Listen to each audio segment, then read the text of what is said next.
Now that the control modules have been addressed, they should be installed into the panels or onto the equipment at the job site.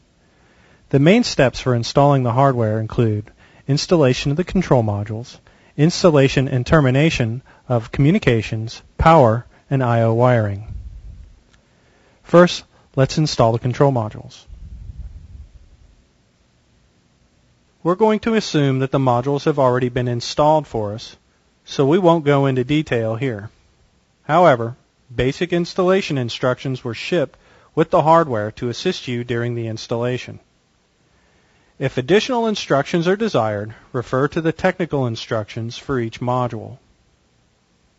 The technical instructions, or TIs, provide detailed information on the installation and troubleshooting of modules and are available online as well as on the WebCTRL Support Plus CD.